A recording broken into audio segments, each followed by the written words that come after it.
उन्होंने भी मना नहीं किया, ठीक है ले जाएंगे, चले गए। ध्यान भूल गए। ध्यान क्या भूल गए? मुझे तो ऐसा लगता है ठाकुर जी जाना ही नहीं चाहते थे, इसलिए तो नहीं गए। अब वो गए, इसके बाद में शास्त्री जी बमोरी गए थे, तो हमने कहा ठाकुर जी को वहीं घर पे छोड़ते हुए चले जाना कि ठीक है। इन्होंने भी मना नहीं किया कि ठीक है ले जाएंगे। ठाकुर जी भी ने गाड़ी उठाई और चल दिए। ठाकुर जी फिर रह गए। हमने कहा ठीक है तुम नहीं ले गए तो कोई बात नहीं, हम जाएंगे 2 तारीख को, तो हम लेकर के जाएंगे। तो 2 तारीख को जब हम लेने के यहाँ से जाने के लिए तैयार हुए तो हम भी भूल गए। कहने का मतलब हम भी भूल गए, ठाकुर जी फिर यहीं रह गए। अथक प्रयास किया, ये सच्ची घटना है।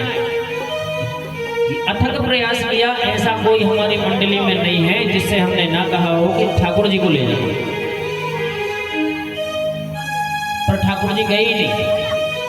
कहते हैं ना, जहां ठाकुर जी रमना चाहे वहां रम जाते हैं, और जहां ठाकुर जी बैठना भी पसंद नहीं करते वहां जाना नहीं चाहते।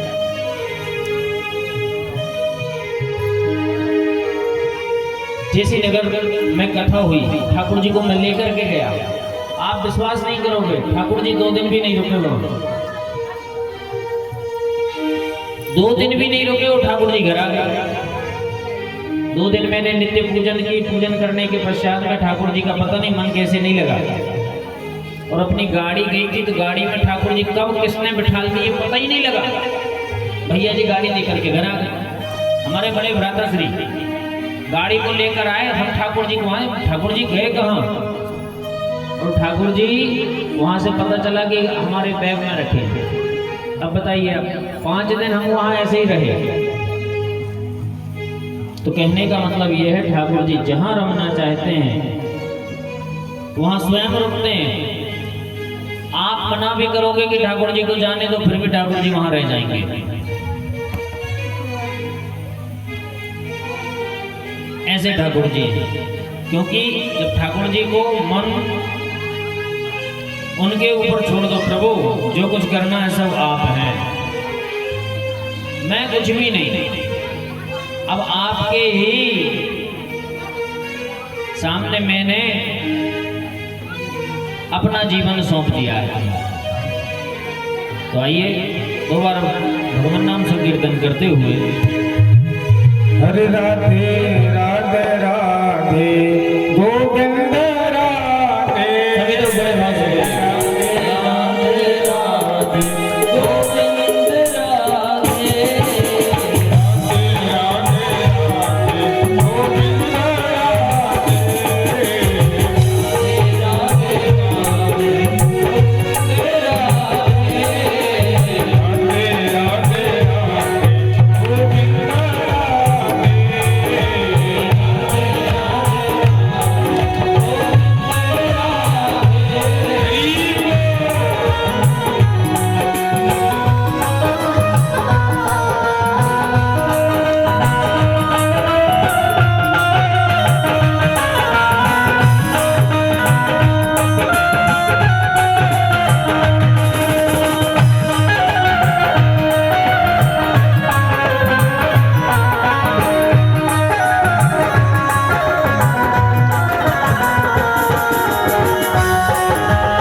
कल हम लोगों ने विश्राम किया। कई लोग तो बहुत लेट उठे होंगे, अब विश्राम किया है तो भाई लेट उठना होता है कि नहीं होता, थकान हो जाती है तो अच्छे लेट उठते हैं। तो सांडिया घाट पर हम लोगों ने और आप लोगों ने विश्राम किया। इसी सांडिया घाट पर सांडिल्य कथा की सांडिल्य मुनि है, इनकी कथा का वर्णन प्राप्त होता है। कहते हैं सांडिल्य मुनि ने बहुत वर्षों तक यहाँ तप किया है, पर सांडिल्य मुनि आए कैसे यहाँ? कहते हैं भरद्वाजो अत्रिर कश्यपो नाम, भरद्वाजो अत्रिर कश्यपो नाम। कहते हैं भरद्वाज जी ने एक बार यज्ञ का शुभारंभ करना चाहा, तो समस्त संतों को बुलाया है इसी घाट पर। एक दो संत नहीं, बहुत संतों को आमंत्रण दिया है। तो जब बहुत संतों को यहाँ बुलाया है तो संत आते हैं तो ब्रह्मा भी आते हैं, क्योंकि ब्रह्मा का स्थान माना जाता है यज्ञों में। ब्रह्मा जी का एक स्थान होता है, जैसे हम हवन करते हैं तब भी ब्रह्मा जी का एक स्थान दिया जाता है, जिसे ब्रह्म पात्र कहा जाता है। और पूजन करते हैं तब भी उनका एक स्थान होता है। प्रधान पीठस्थ ब्रह्माति सर्वतो भद्रमंडल, जैसे हमारे परम आदरणीय पूज्य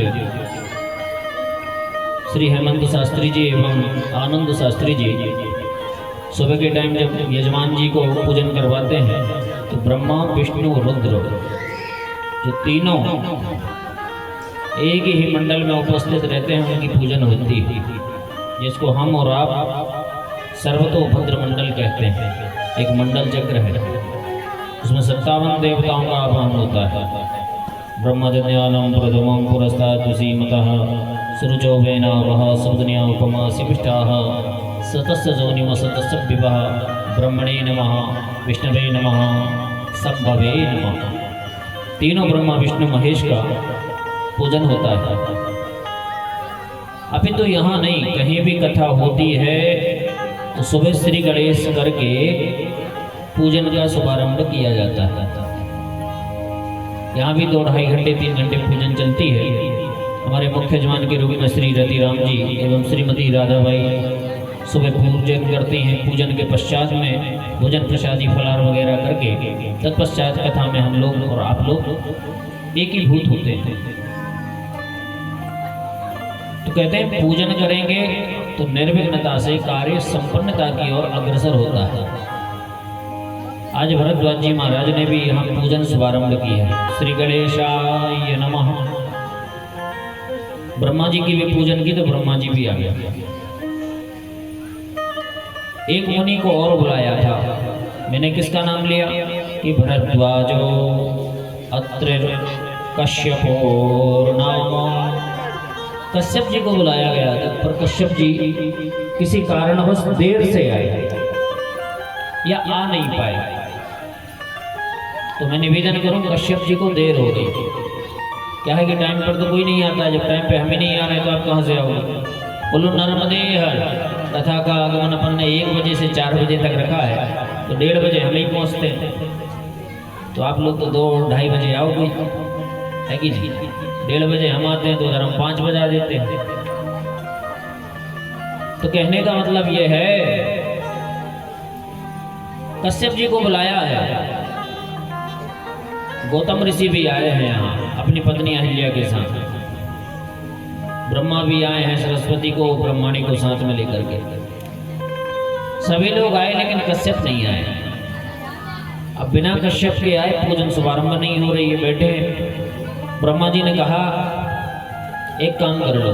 क्या काम करें? कहा कश्यप जी नहीं आए हैं तो एक कुशा लेकर के आओ। क्या लेकर के आओ? कुशा। आप लोग जानते होंगे, वैसे नए लोग तो बहुत कम ही जानते हैं कुशा को। डाबी को उठा करके ले आते हैं, उसी से कुशा कहते हैं। डाबी अलग होता है, कुशा अलग होता है। तो मैं निवेदन करूं, कुशा को बुलाया गया और कुशा की एक ग्रंथि बनाई गई। क्या बनाई गई? ग्रंथि। ब्रह्मा जी ने कहा उसको स्थापित करो, क्योंकि अगर कश्यप जी नहीं आएंगे तो पूजन का शुभारंभ नहीं होगा, और पूजन का शुभारंभ करना है तो कश्यप जी का इसी में आवाहन करना पड़ेगा। कहते हैं ना, कोई कोई अगर लेट हो जाता है तो फिर समय के अभाव के कारण पूजन को जल्दी जल्दी भी कर दिया जाता है। तो ब्रह्मा जी ने कहा ग्रंथि को बना लो। तो ग्रंथि बनाई कुशाकी, और कुशाकी ग्रंथि को वहां स्थापित कर दिया। समस्त ऋषि मुनि जो आए हुए थे उनने सभी ने मंत्र पढ़ना प्रारंभ कर दिया। जब कुशाका मंत्र पढ़ना प्रारंभ किया, जब हम लोग भी पूजन करते हैं ना तो पवित्री को पहनते हैं, आप लोग ध्यान देते होंगे। हमारे ब्राह्मण देवता भी पवित्री पहनाते हैं। सबसे पहले पूजन से पहले पवित्री को पहनाया जाता है। अगर कुशा नहीं है, आपके पास में अंगूठी नहीं है, तो स्वर्ण की अंगूठी भी आप लोग पहन सकते हो, या चांदी की पहन लो, या तांबे का छल्ला पहन लो। कहने का तात्पर्य यह है कि उसको पहनाया जाता है। ओम पवित्रेस्तो वैष्णव्यो सवितर्पः वृषभोत्पुनां छिद्रेण पवित्रेण सूर्यस्य रश्मिभिः तस्य ते पवित्रपते पवित्रपो तस्य कामः पुने कच्छके अम्मा। पवित्री को पहनाया जाता है। पवित्री ना हो तो स्वर्ण की मुद्रा पहन लो, अर्थात अंगूठी पहन लो, पर पहनो। पूजन से प्रारंभ होने से पहले ये पहना दिया जाता है, तब गणेश जी का आवाहन होता है। तो कुशाकी ग्रंथि को रखा गया। जब मंत्र बोला गया कि पवित्रेस्तो, जब समस्त ऋषि मुनियों ने मंत्रों का उच्चारण किया, मंत्रों का उच्चारण करते ही आवाहन कर ही रहे थे कि इतने में दूर से ही दिखा गई कश्यप मुनि आ ही रहे, साक्षात आ रहे हैं। अब जब साक्षात आ ही रहे हैं फिर क्या करें? लेकिन अब कुशाकी ग्रंथि को तो बना ही दिया है, संकल्प हो ही गया है, फिर क्या करें? कश्यप जी वहां से नजदीक में आए, पास में आकर के बैठे। ऋषियों से पूछा क्या हो रहा है? ऋषियों ने कहा कि महाराज आपको बुलाया गया था पर आप आए नहीं, तो आपके अभाव में कुशाकी ग्रंथि में आपका ही आवाहन कर रहे थे। अच्छा, कश्यप जी हंसने लगे। अगर आपने हमारा आवाहन कर ही दिया है तो कुशाका और संकल्प व्यर्थ नहीं जाना चाहिए। भाई हम आ गए हैं, कई लोग क्या करते हैं कि किसी का आवाहन करके अपन ने वहां रख दिया, अब जब आए तो वही उठा कर उनको दे दिया, यही करते हैं। कहा नहीं, ये संकल्प व्यर्थ नहीं जाना चाहिए। क्या करें महाराज? अब उसका उपयोग होना आरंभ होना चाहिए। कुशा से तभी यहीं से आरंभ हुआ है। पूजन में सर्वप्रथम कुशा को भी रखा जाता है, क्योंकि अगर कुशा को दूर कर दिया जाता कि कश्यप जी आ गए हैं, अब कुशा की जरूरत नहीं है, तो उस कुशा का आज भी कोई महत्व नहीं होता। लेकिन कुशा को भी महत्व देने वाले पूज्यपाद श्री कश्यप जी महाराज ने कहा कि संकल्प को व्यर्थ नहीं जाने देंगे। ब्राह्मण ने, ऋषियों ने, मुनि ने अगर किसी कार्य को करने के लिए किसी का आश्रय लिया है तो वह वस्तु निरर्थक नहीं होना चाहिए। तो कश्यप जी महाराज ने कहा आज से यह शुभारंभ हो जाएगा। तो ग्रंथि में भी आवाहन कश्यप जी का हुआ था, इसलिए पूजन में उसका शुभारंभ हो गया। कश्यप जी बड़े प्रसन्न हुए कि कम से कम हमारी अनुपस्थिति में पूजन प्रारंभ तो की और हमारे नाम से तो प्रारंभ की, भले किसी में भी आवाहन किया हो। पहले यही कुशा, अग्रभाग जी भागवत में इसकी कथा आती है। नाभाग ने पूरे भारतवर्ष को कुशा से पाट दिया था, पूरे भारतवर्ष को कुशा ही कुशा बिछा दिया, पर उसका कोई महत्व नहीं था तो बिछ गया। लेकिन अब महत्व हो गया है तो लोग पहले ही इतना ला करके रख लेते हैं। रख लेते कि नहीं रख लेते? भाई काम आएगा, पितृतर्पण करने में भी काम आता है, तो रखने लगे। नहीं तो पहले ऐसे फिर जाया करता था। यहां से कुशा की महत्ता प्रारंभ कर दी गई। कहते हैं यहां कुशा की महत्ता जब प्रारंभ हुई तो कश्यप जी महाराज ने मन में विचार किया, कुशा है तो क्यों ना इसी कुशा से मंत्र पढ़ करके किसी मुनि को यही स्थापित कर दिया जाए। बड़े ध्यान से सुनना, कुशा तो कार्य में लग गया, पूजन के कार्य में हो गया शुरू। अब कश्यप जी को एक बात और समझ में आई कि इसी कुशा में अगर हम मंत्र पढ़ते हैं तो एक आध मुनि का अगर प्राकट्य हो जाता है तो वो इसी घाट पर रह करके पूजन करेगा, भगवान की प्रतिष्ठा करेगा। तो कश्यप जी ने अपने मंत्रों द्वारा अपने मंत्रों का उच्चारण करना प्रारंभ कर दिया। कश्यप जी ने, बड़े ध्यान से सुनना, जब उन्होंने मंत्र पढ़ना प्रारंभ किया तो जो कुशा की ग्रंथि बनी हुई थी उसी में से शांडिल्य जी महाराज का प्रादुर्भाव हो गया। शांडिल्य जी का प्रादुर्भाव हो गया, अर्थात प्रकट हो गए। अब जब प्रकट हो गए तो जितने भी ऋषि मुनि खड़े थे, महाराज का क्या सुंदर स्वरूप है। जब सुंदर स्वरूप को देखा तो वहां एक ऋषि और खड़े हुए थे, उपमन्यु जी महाराज। उपमन्यु ब्राह्मणों का गोत्र भी होता है, जैसे हम लोगों का है। उपमन्यु गोत्रोत्पन्नो हम, कहते हैं उपमन्यु की संतानों में से आते हैं हम लोग। तो उपमन्यु जी महाराज वहीं खड़े हुए थे। तो उपमन्यु जी की एक कन्या थी जिसका नाम सौदामिनी था। क्या नाम था? सौदामिनी। दामिनी नहीं, सौदामिनी, औ की मात्रा। शांडिल्य मुनि से उनका विवाह कर दिया गया। अब जब विवाह हो गया तो भाई कहीं रहने की जगह होना चाहिए ना। तो आप लोग जानते होंगे कि जहाँ यज्ञ होता है तो वहाँ लोग व्यवस्था करते हैं, रहने की भी व्यवस्था करते हैं। तो भरद्वाज, अत्रि, वशिष्ठ, कश्यप, गौतम, ये समस्त ऋषिगण वहाँ थे जिनकी रहने की व्यवस्था थी। कहा अब इनका विवाह हो गया है शांडिल्य मुनि का, तो ये स्थान इनको ही प्रदान कर दिया जाए। ये जो सांडिया है ना, तो शांडिल्य मुनि के नाम से ही वहाँ विख्यात हो गया। तो शांडिल्य मुनि वहाँ रहने लगे। और जब शांडिल्य मुनि रहने लगे तो नर्मदा का किनारा है, तो तप करना प्रारंभ कर दिया इन्होंने। इतना तप किया, इतना तप किया, कहते हैं 17,000 वर्षों तक उन्होंने वहाँ तप किया। और जब तप करना प्रारंभ रहा तो आकाशवाणी में सुनाई दी, क्या आपने इतना तप कर लिया है तो कम से कम यहाँ भगवान भोलेनाथ की स्थापना कर दो। तो श्री शांडिल्य भगवान ने शांडिलेश्वर भगवान की स्थापना की है। आज भी कई लोग वहाँ दर्शन करते हैं और हम लोग, आप लोग जाते हैं तो सांडिया में दर्शन तो होता ही है। अभी तो अब तो वहाँ एक परमादरणीय पूज्यपाद संत, बनारस वाले संत जी वहाँ रहने लगे, जहाँ नर्मदा मैया का एक स्थान है, जहाँ नर्मदा मैया का मंदिर है। तो नर्मदा मैया का भी दर्शन करते हैं, पूजन करते हैं कि नर्मदे त्वं जगन्माता, नर्मदे त्वं जगत्पिता,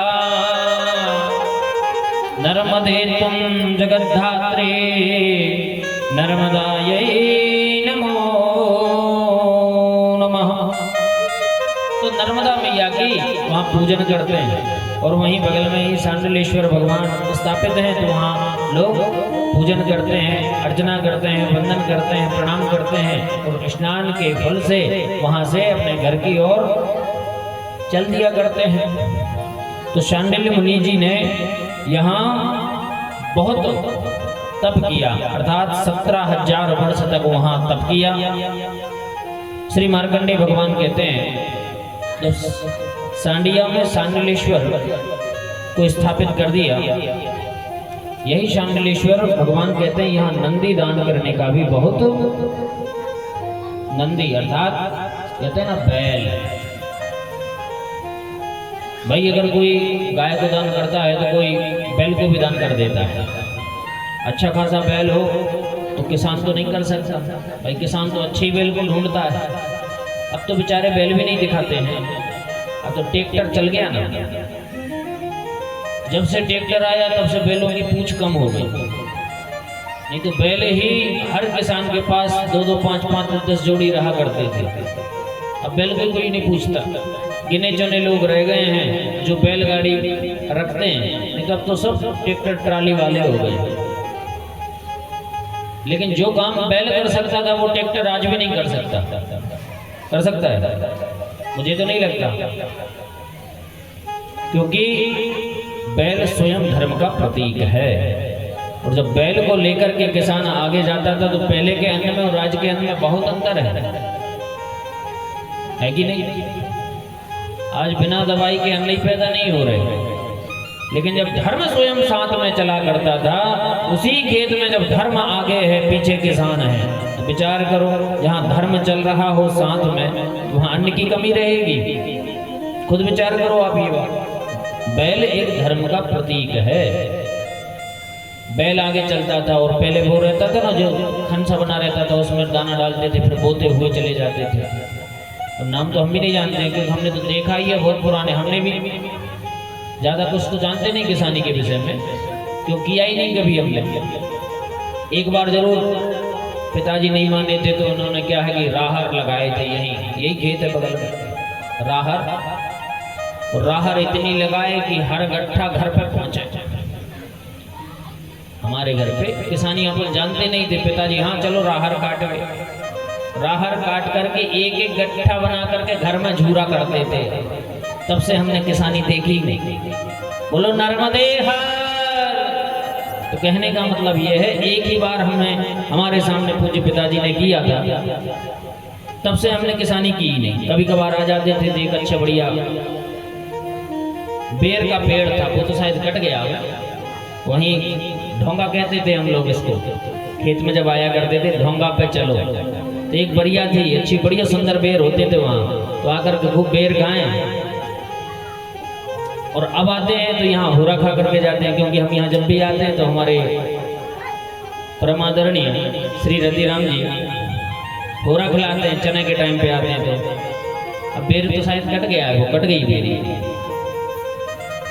तब कभी कभार जब भी चने के टाइम पे आते हैं तो हुरा खा के जाते हैं। अच्छा बढ़िया गरम गरम माता जी बैठ जाते हैं सूपा लेके, और वो हुरा गरम गरम भोजन करके हम लोग वहीं बैठ के खाते हैं, आनंद आता है। तो कहने का तात्पर्य यह है कि जब पहले के लोग किसानी करते थे तो धर्म को आगे रख करके चलते थे। आज ट्रैक्टर चल रहा है, आज ट्रैक्टर पे हम बैठे। और जहाँ धर्म होता है वहाँ सब कार्य अपने आप बन जाते हैं। पहले इतनी दवाइयाँ नहीं चलती थी खेतों में जितनी आज चल रही है। क्यों? कहते हैं धर्म कर्म से किया गया कार्य, किसी वस्तु से, कोई भी वस्तु सबसे ज्यादा मूल्यवान होता है। जहाँ धर्म है वहाँ सब कार्य बन जाते हैं, जहाँ धर्म नहीं है वहाँ जुगाड़ तुगाड़ों से करके कार्य को पूरा किया जाता है। तो ऐसी कहते हैं नंदी का दान करने से, अर्थात बैल का दान करने से भी बड़ी पुण्य की प्राप्ति होती है सांडिया में, क्योंकि स्वयं धर्मदेव भी यहाँ आकर के विराजमान हुए हैं। श्री मार्कंडेय भगवान कहते हैं यहाँ से आगे चले तो आपने सुना होगा एक कुब्जा संगम। क्या? कुब्जा संगम। कुब्जा संगम भी 3 जगह आए हैं। एक कपिला जो गोमुख कपिला संगम है, वहाँ भी कुब्जा संगम आया है। एक यहाँ कुब्जा संगम आया है सांडिया से आगे की ओर चलेंगे तो, और एक आया है नेमावर से लगभग 12 मील आगे कुब्जा संगम। तो 3 कुब्जा संगमों का वर्णन आया है श्री नर्मदा पुराण में।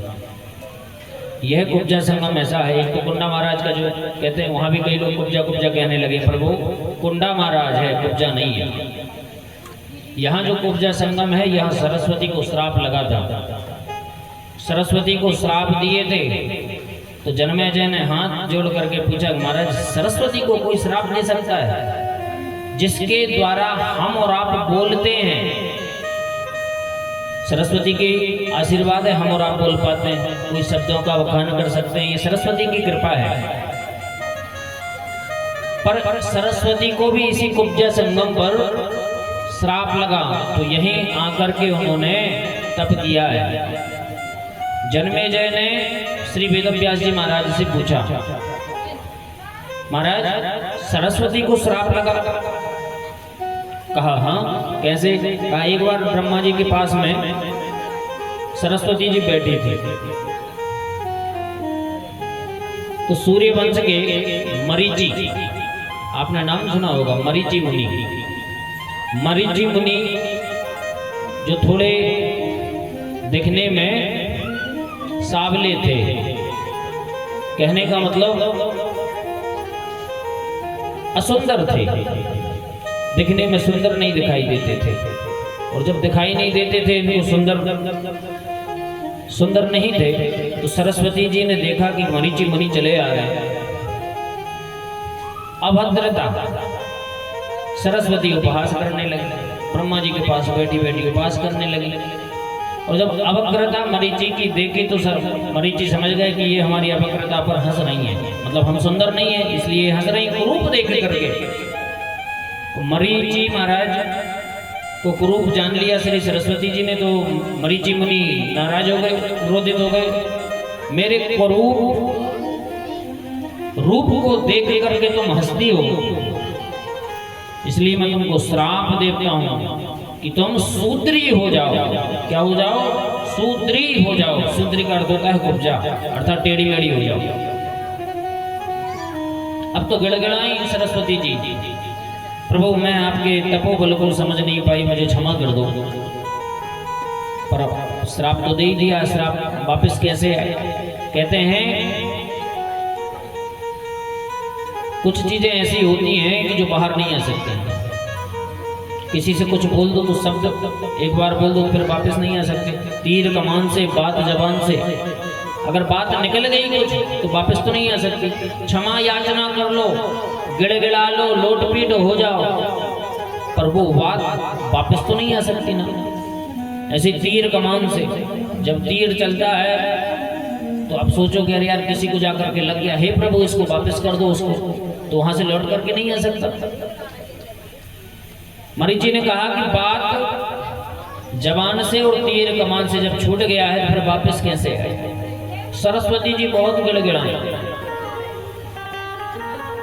सरस्वती जी गिड़गिड़ाई तो मरीचि मुनि को दया आ गई। दया आई तो कहा कि ठीक है, तुम 2 जन्मों में ठीक हो जाओगी और कन्हैया के स्पर्श मात्र से तुम्हारा उद्धार हो जाएगा, जैसी थी वैसी ही हो जाओगी। कम से कम कृपा तो हुई। सरस्वती ने यही विचार कर लिया कि कम से कम 2 ही जन्म सही। तो 2 जन्मों में कैसी कैसी हुई? तो जन्मेजय ने पूछा महाराज, कहा कि 1 जन्म में तो सरस्वती जी, बड़े ध्यान से सुनना आप, ये रामचरितमानस से संबंधित है। कैसे? सरस्वती जी की दासी बन गई है। वही सरस्वती जी रामचरितमानस में कौन बन करके आई थी? कहा कैकेयी की दासी। क्या नाम है जिसका? मंथरा। जानते हो कि नहीं जानते हो? अच्छा, मंथरा के बचनों से ही कैकेयी का दिमाग फटा था। आप लोग कथा जानते हो श्री रामचरितमानस की, तभी तो कैकेयी के वचनों से तापस वेश विशेष उदासी, 14 वर्ष राम वनवासी। तो विचार करना आप, 1 जन्म कब हुआ सरस्वती का? वही सरस्वती कैकेयी की दासी के रूप में मंत्र बन करके आई है जो अयोध्या में है, क्योंकि ये मरीचि मुनि के श्राप के कारण हुआ है। मरीचि मुनि ने सरस्वती को जब श्राप दिया था तो 1 जन्म में तो कैकेयी की दासी मंत्र बन करके आ गई है, और इतनी बुद्धि बिगाड़ दी कि तापस वेश विशेष उदासी, तपस्वियों के वेश में राम को क्या 14 वर्ष राम वन राम जी को 14 वर्ष के लिए वनवास भेज दिया ये सरस्वती, क्योंकि इसमें गलती नहीं है, ये तो श्राप ही था। अपन लोग कहते हैं ना कि बताइए सरस्वती जी की वाणी आकर के यहाँ विराजमान हो गई, तभी तो ये है। अच्छा एक बात बताओ, ये तो श्राप के कारण 14 वर्ष के लिए मांगा, और ज्यादा भी तो मांग सकते थे, और आजीवन भी तो कह सकते थे कि राम कभी ना आए, ये तो संभव था ना, पर नहीं।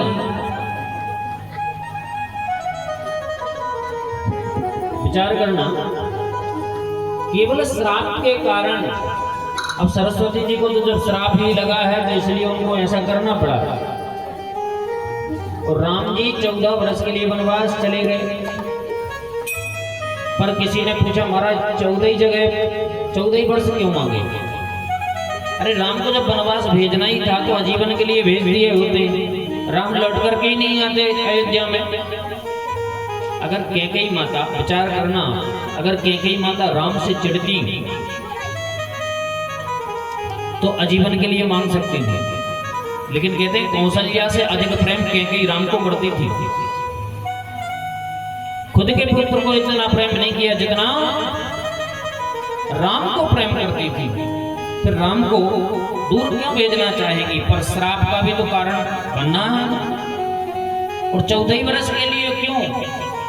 मन, बुद्धि, चित्त और अहंकार, 4 चीजें होती, मन, बुद्धि, चित्त और अहंकार। 5 ज्ञानेंद्रियां और 5 कर्मेंद्रियां कितनी हो गई? 14 हो गई कि नहीं? इन्हीं 14 वस्तुओं पर अविद्या निवास करती है। क्या करती है? अविद्या निवास। अविद्या का स्वरूप क्या है? काम, क्रोध, मद, लोभ, सब। काम भी, क्रोध भी, लोभ भी, मोह भी, ईर्ष्या भी, तृष्णा भी। ये जब व्यक्ति में 14 जगह अविद्या निवास करने लगती है तो उस अविद्या को मिटाना पड़ता है। अच्छा विचार करना, आप लोगों को भक्ति करनी हो तो सबसे पहले किस चीज को त्यागोगे? सबसे पहले क्या आवश्यकता है आपको भक्ति करने के लिए? सबसे पहले आसन की आवश्यकता है। आसन, जितासनो जित श्वासो जित संगो जितेंद्रिया, है कि नहीं? आगे तो बैठना जानना होगा ना। 1 घंटा एक आसन पे नहीं बैठ सकते, तो आगे आसन को जीतना होगा, तब तो हम तब के लिए तैयार होंगे। 1 घंटा भी आसन नहीं, एक से नहीं बैठ सकते। और भगवान ने तो ये कहा कि सुखासन, अरे जिसमें आपको सुख मिले वह सुख की आसन से बैठो। पर नहीं 10 मिनट तो पालती मार के बैठ गए, 10 मिनट बाद पाँव टेक करके ऐसे बैठ गए, फिर 10 मिनट बाद बेउठी तुम घुटने करके बैठ गए, फिर 10 मिनट में हुआ तो पाँव ही फैला लिए। होता है कि नहीं होता? तो सर्वप्रथम कि जितासनो जित श्वासो जित संगो जितेंद्रिया, आगे आसन को जीतना होगा। जब अगर आप आसन को जीत लोगे तो फिर क्या होगा? जित श्वासो, श्वास को जीतो। तो भगवान का भजन करना है, पता चले कि श्वास में केवल एक नाम आ रहा, भूख लगी और कुछ तो हो ही नहीं। और भूखे भजन न होय गोपाला, भूखे भजन होता ही नहीं है। तो मैं निवेदन करूं, जितासनो जित श्वासो जित संगो जितेंद्रिया। अब क्या है, जब श्वास को जीतोगे तब तो भगवान का भजन करोगे। श्वास जीत ली तब भगवान का भजन कर सकते हो। अब भगवान का अगर भजन कर लिया तो फिर क्या करना है कि संगो जित संगो, संग अच्छा करो। संग भी तो बहुत आवश्यक है। अगर आपको तप करना है तो संग भी अच्छा होना चाहिए। क्या होना चाहिए? संग। कहते हैं भाई आप तो बड़े भक्ति में हो और कोई अभक्ति वाला आपके पास से बिल्कुल मित्रता वाला आपके पास रहा है, तो आप भक्ति कर रहे हो, एक माला कर रहे हो और बगल वाला सुपारी बना के खा रहा है, लो थोड़ी सुपारी खा लो। विचार करना, हम तो माला जप रहे हैं और बगल वाला हमसे कहे कि गुरुदेव हमने सुपारी काट दी है, सुपारी खा लो। अब हमारा मन सुपारी पे जाएगा कि हमको माला करने पे जाएगा। तनक देर बाद गुरुजी पेप्सी लेके आए, पेप्सी तो पी लो, फिर जाप कर लेंगे। ठीक है, एक माला हो पाई। अब कछु संग ऐसो भी होगा भैया पेप्सी की जगह और कौन की बोतल आ जाए। और आई थी तो जित संगो जितेंद्रिय, संग अच्छा करो। अभद्र लोगों का संग करना आप लोगों के लिए घातक है कि नहीं? और जहां अभद्र लोगों का संग किया तो आज नहीं कल तुम भी वैसे ही हो जाओगे।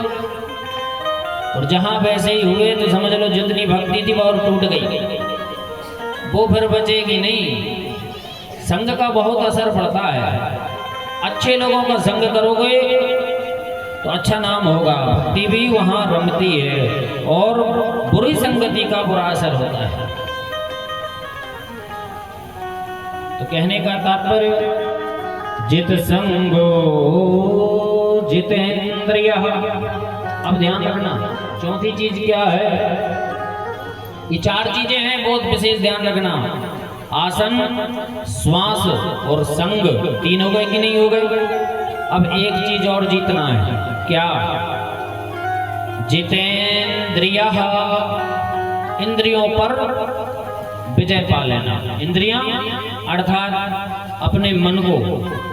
पता चल रहा है अपन तो माला कर रहे हैं पर मन कह रहा है कि चलो घूमने चला जाए सिलवानी, कुछ नहीं तो चाउमीन तो खाई आएंगे, पिज्जा खाए आएंगे। अब मन वहां चला गया, अरे पिज्जा नहीं मिलेगा तो कम से कम समोसा तो खा ही लेंगे दो चार, और कुछ नहीं तो गोलगप्पा खा लेंगे। अब इंद्रियों को वश में करना सीखो। जब तक इंद्रियां वश में नहीं होगी तब तक भगवान का भजन करने में आनंद भी नहीं आएगा। और जहां इंद्रियां आपके वश में हो गई फिर समझ लो भजन में करने में भी आनंद आएगा। ये चार चीजें जिसने जीती हैं वह भगवान का भक्त हुआ है। स्थूले भगवतो रूपे मनः संधारये दिया। पुराण कहता है स्थूले भगवतो रूपे मनः संधारये दिया। अगर इन चार चीजों को अगर आपने जीत लिया तब जाकर के भगवान के स्वरूप का ध्यान करना चाहिए। और जब ध्यान करोगे आप तो विश्वास के साथ कहता हूं आपका मन भटकेगा नहीं। एक बार ऐसे कृष्ण भगवान अर्जुन को गीता सुना रहे थे। गीता सुनाते सुनाते भगवान से एक ही प्रश्न किया अर्जुन ने, क्या? ये मन बड़ा चंचल है, मुझे भजन करने में आनंद नहीं लगता। अर्जुन ने जब ये प्रश्न किया कि मेरा मन बड़ा चंचल है, आपका कैसे भजन करूं? जब अगर मन चंचल हो, भगवान का भजन ना हो, फिर क्या करें? कहा के आगे बैठ जाओ। तो भगवान का भजन करना जरूरी है। कैसे करना है? तारों से तारे मिलाकर गलो भी 5वीं स्पीड में चला है। वो जरा मैया, क्यों भैया? पुरुषोत्तम भैया को गलो इतनी तेजी से बोला था कि गीत है कि हमारे घर में सोना पड़े। अब विचार करो आप, तो मोना मोना छोड़ के सब आए हैं अभी। मैंने इनका एक आदत है, जब ये भजन बोलते हैं तो ये कहते हैं गुरुदेव को ये सोना पड़े न पड़े मन हमारे घर में सोना जरूर पड़े, इतनी तेज तो हम बोल हैं। बोलो नर्मदे हर। हमने भी तैयार कर ली भैया, ठीक है, कम से कम भाभी सोना पड़ जाए, वही सही। सुना दो भैया।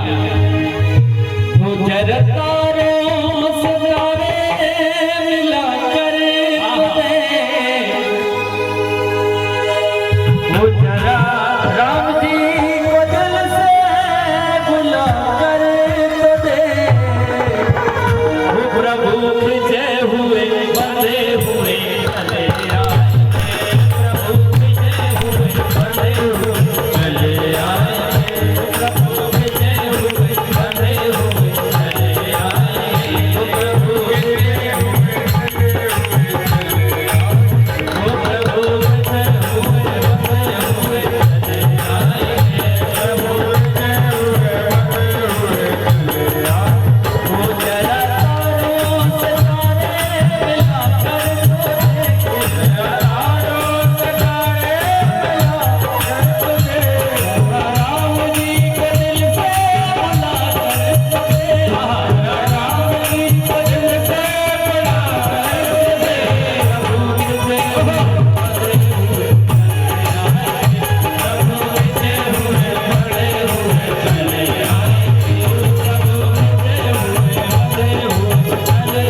ठाकुर पुजारी तू बन कर तो देख, ओम ठाकुर पुजारी तू बन कर तो देख, ओम ठाकुर पुजारी तू बन कर तो देख, ओम ठाकुर पुजारी तू बन कर तो देख, ओम दाता भिखारी तू बन कर तो देख, ओम दाता भिखारी तू बन कर तो देख। उनके दर से नहीं कोई खाली गया, उनके दर से नहीं कोई खाली गया, उनके दर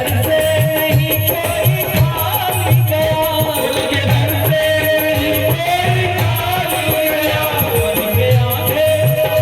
उनके आगे उनके आगे उनके आगे तू झोली फैला कर दे, उनके आगे तू झोली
बोलिए नर्मदा मैया की, नर्मदा पुराण की जय हो।